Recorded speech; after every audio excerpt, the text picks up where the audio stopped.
दोस्तों, जैसे ही एक तरफ अल जुलानी की लीडरशिप में HTS नामी एक ग्रुप ने सीरिया के ऊपर कंट्रोल हासिल किया, तो बिल्कुल वैसे ही दूसरी तरफ मुस्लिम दुनिया के अंदर और स्पेशली जो सोशल मीडिया है, मुस्लिम दुनिया का इसके ऊपर सुफियानी बादशाह की चर्चाएं शुरू हो गई। आप में से शायद कुछ लोग ऐसे होंगे कि जो ऑलरेडी जानते भी होंगे, और जो नहीं जानते हैं तो इनको जानकर शायद हैरानी भी होगी कि जिस तरह से आज से लगभग 1400 और 1450 साल पहले ही नबी अलैहिस्सलाम ने आखिरी दौर में मतलब क़यामत से पहले हज़रत इमाम मेहदी की इस दुनिया में आने की खबर दी थी, और साथ ही साथ पैगंबर हज़रत ईसा अलैहिस्सलाम की इस दुनिया में दोबारा वापसी की भी पेशनगोई की थी। बिल्कुल वैसे ही नबी अलैहिस्सलाम की तरफ से एक सुफियानी नाम के खतरनाक और जालिम बादशाह के बारे में भी बताया गया था कि जो मुल्क शाम मतलब के सीरिया के इलाके से निकलेगा और मुस्लिम दुनिया में वो जो तबाही मचाएगा और आम मुसलमानों के साथ वो जो ख़तरनाक और जालमाना सलूक करेगा, उसको इमेजिन भी नहीं किया जा सकता है। तो अब सवाल ये बनता है कि क्या शाम से निकलने वाले सुफियानी बादशाह का अरूज सच में हो चुका है? क्या सीरिया के अंदर जो अब एक नया चेहरा नज़र आ रहा है, मतलब कि अबू अहमद अल जुलानी, वही सुफियानी बादशाह है कि जैसा कि सोशल मीडिया के ऊपर बहुत सारे लोगों की तरफ से अपने अपने लॉजिक के हिसाब से और अपने अपनी दलीलों के हिसाब से दावा किया जा रहा है। तो अगर आप भी इसी सवाल का जवाब ढूंढ रहे हैं तो जाहिर है इसके लिए हमको सबसे पहले सुफियानी बादशाह को ही जानना होगा कि आखिर इसके बारे में हदीसों के अंदर क्या आया है, ये कैसा होगा, कौन होगा, इसका मकसद क्या होगा और इसकी निशानियाँ क्या होंगी, और इसके आने से बाकी दुनिया पर क्या असर पड़ेगा, और इसकी जो खतरनाक और ताकतवर फौज होगी वो अचानक से ज़मीन के अंदर क्यों धंस जाएगी। HMTV के नॉलेजेबल फ्रेंड्स, सबसे पहले आप लोगों के लिए ये जानना ज़रूरी है कि ये जो सुफियानी बादशाह है, इसका डायरेक्ट कनेक्शन आखिरी दौर से और ख़ास तौर से हज़रत इमाम मेहदी के साथ है। रवायतों से पता चलता है कि जब हज़रत इमाम मेहदी का ज़हूर हो जाएगा तो एक काले झंडों वाली फ़ौज इनकी मदद के लिए निकलेगी। ये फ़ौज खुरासान मतलब कि आज के दौर के इस इलाके से निकलेगी कि जहाँ पर ईरान या फिर अफ़गानिस्तान जैसे मुल्क मौजूद हैं। दरअसल ये काले झंडों वाली फ़ौज एक ऐसे खतरनाक बादशाह से ही लड़ने के लिए जा रही होगी जो उस दौर में एक एक करके सारे मुस्लिम मुल्कों पर कब्जा कर रहा होगा। लेकिन रास्ते में ही जब इनको इस बात की खबर मिलेगी कि दुनिया में हज़रत इमाम मेहदी का ज़हूर हो चुका है, तो ये लोग अपना इरादा बदल कर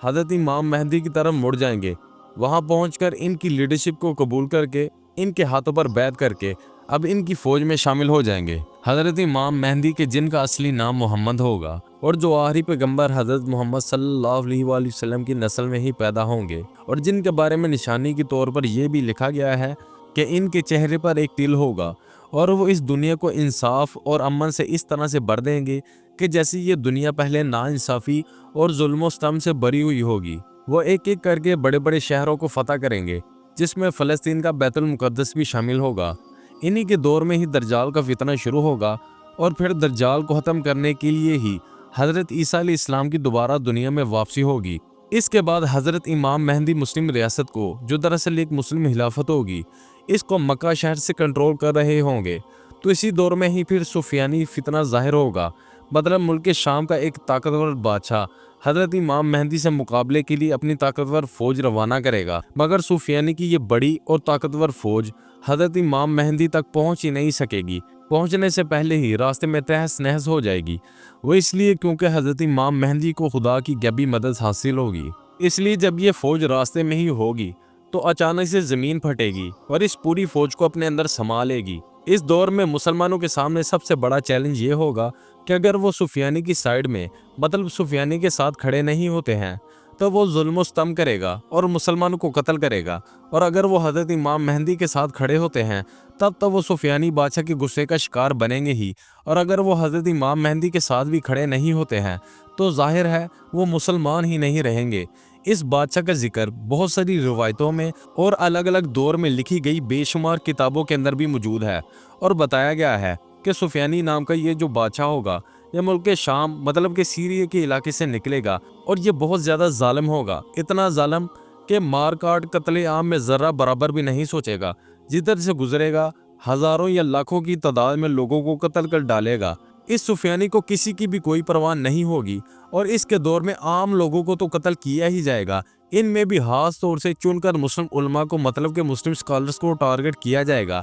इसी सारे जुल्म सितम के बलबूते पर ही یہ بڑی آسانی کے ساتھ ایک ایک کر کے مسلم علاقوں پر قبضہ کرتا چلا جائے گا۔ حالانکہ بعد میں حضرت امام مہدی ان سارے علاقوں کو بھی دوبارہ فتح کر لیں گے۔ یہ انسان اپنے سامنے بولنے والے ہر انسان کو قتل کروائے گا، اپنے دشمنوں کو موت کی سزا دینے کے لیے ابلتے ہوئے تیل میں ڈلوا دے گا۔ اپنے مخالفین کو دردناک سزائیں دینے والے اس سفیانی قحط کا چہرہ بھی بہت زیادہ ڈراؤنا اور خطرناک ہوگا۔ اس کے چہرے پر چیچک کی طرح کچھ اس طرح کے عجیب و غریب دانے اور داغ ہوں گے کہ جن کو دیکھ کر لوگوں کو محسوس ہوا کرے گا کہ مانو یہ کوئی کانا انسان ہے۔ سفیانی کے بارے میں حضرت امام صادق کہتے ہیں کہ اگر تم لوگوں نے سفیانی کو دیکھ لیا تو سمجھو کہ تم نے اس دور کے سب سے گندے اور پلیت انسان کو دیکھ لیا۔ الگ الگ ایویڈنس پر اگر گہری نظر ڈالیں تو یہ بھی اشارہ ملتا ہے کہ سفیانی بادشاہ کا جو خروج ہوگا، مطلب جو اس کے نکلنے کی سٹارٹنگ ہوگی، وہ اسلامی کیلنڈر کے حساب سے رجب کے مہینے سے ہوگی، اور کچھ کتابوں سے یہ بھی اشارہ ملتا ہے کہ جو اس کا پورا پیریڈ ہوگا،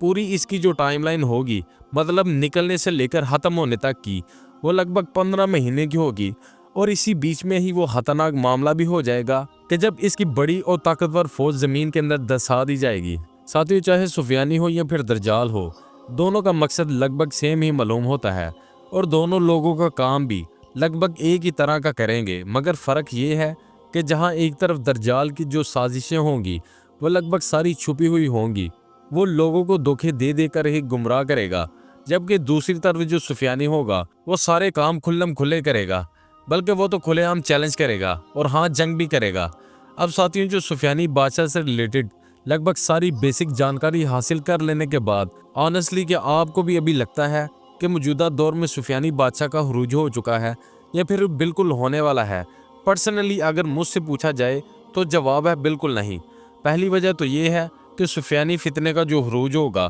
وہ بالکل آخری وقت میں ہوگا، بالکل قیامت کے قریب ہوگا، اور ظاہر سی بات ہے ہم قیامت کے کتنے بھی قریب پہنچ چکے ہوں، لیکن اتنا قریب ابھی نہیں پہنچے ہیں کہ جہاں پر سفیانی کا عروج ہو۔ اور ویسے بھی سب سے بڑی بات تو یہ ہے کہ اس کے لیے حضرت امام مہدی کا ظاہر ہونا بھی ضروری ہے، جو چیز فی الحال ابھی تک تو نظر نہیں آتی ہے۔ ویسے یہاں پر یہ بھی بتاتا چلوں، ابھی کچھ سال پہلے ہی جب IS جیسے ایک خطرناک اور ظالم آتنکوادی گروپ کا اسی علاقے سے عروج ہوا تھا، مطلب کہ سیریا اور عراق والے علاقے سے، تب بھی بہت سارے لوگوں کی طرف سے یہ دعوے کیے جانے لگے تھے کہ سفیانی بادشاہ کا عروج ہو چکا ہے۔ صرف بات IS کی ہی نہیں ہے، بلکہ اس سے پیچھے بھی اگر آپ لوگ جائیں گے 10 سال 20 سال 100 سال بلکہ سینکڑوں سال، تب بھی آپ دیکھیں گے کہ وقت وقت پر اس علاقے سے یا اس کے آس پاس کے علاقے سے جب بھی کوئی ایسی طاقت نکلی ہے کہ جو خطرناک ہو، طاقتور ہو، تب بہت سارے گروپ یا لوگوں کی طرف سے اس طرح کے دعوے کیے ہی گئے ہیں۔ اور اب جب اچانک سے سیریا کے اندر سے الجولانی اور HTS کی فوج ابھر کر سامنے آئی ہے،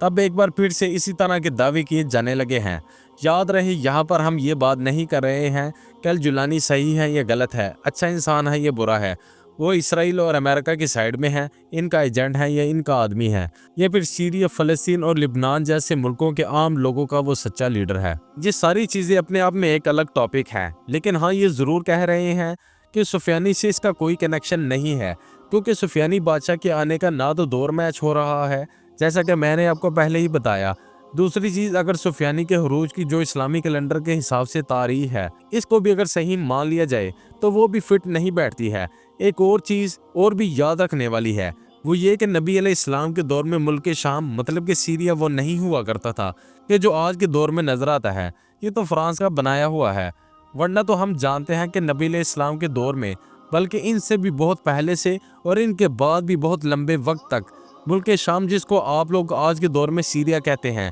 وہ صرف اتنا سا نہیں تھا، بلکہ آج کے دور کا لبنان ہو، جارڈن ہو، فلسطین اور اسرائیل کا پورا علاقہ ہو اور خود سیریا ہو، یہ سارا ہی علاقہ شام کہلاتا تھا۔ تو اسی لیے ایک پاسبلٹی یہ بھی ہے کہ جب سفیانی کا عروج ہو تو آج کے دور کے لبنان، جارڈن یا پھر فلسطین وغیرہ کے علاقے سے ہو جائے۔ امید کرتے ہیں کہ آج کی اس ویڈیو کے ذریعے سے